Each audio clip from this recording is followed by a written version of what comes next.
So welcome to 3-Minute Discipleship. I'm Jill Firth and I'm a lecturer in Hebrew and Old Testament at Ridley College in Melbourne. Today I'll be talking about how to lament. So what is lament? Lament is talking to God about trouble and sorrow. First of all, lament is talking to God. Lament is not grumbling behind God's back, but looking at him directly in the face and telling him your troubles and sorrows.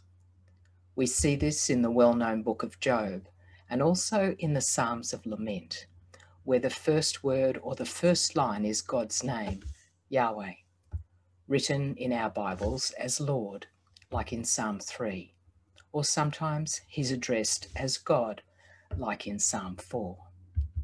Secondly, lament is talking to God.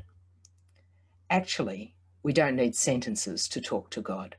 Sometimes a lament can be mostly tears, as where Hagar weeps for her son Ishmael, who's dying of thirst, in Genesis 21, or when Hannah weeps bitterly in 1 Samuel 1, or where the psalmist of Psalm 77 says, I moan, I meditate, and my spirit faints.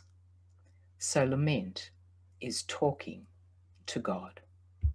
Thirdly, lament is talking to God about trouble and sorrow. Trouble and sorrow can be for ourselves, for our community, or for others. Job laments to God about his own tragedy, his sickness and his loss of honor from his community. David calls out to God about his enemies surrounding him, who are seeking to hurt and destroy him.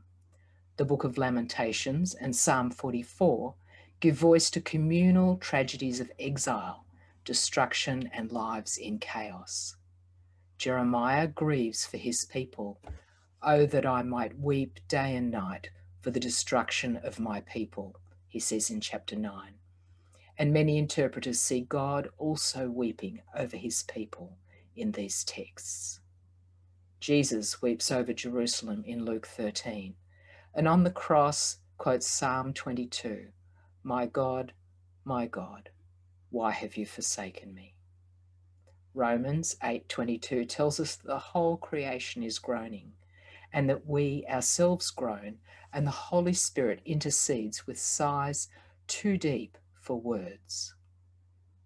And finally, the martyrs in Revelation 6 cry out, how long, as they await God's justice on earth. So lament is talking to God about trouble and sorrow. We've seen that we can lament about anything, tragedy, sickness, shame, injustice, for ourselves, for our community, or for other people. And we can lament anywhere, in a desert, at home, on the road, at church, even in death. And anyone can lament, men and women, rich and poor, communities, Jesus himself, the Holy Spirit, and the martyrs. And we do not lament alone, for God is listening and ready and willing to respond to our cries.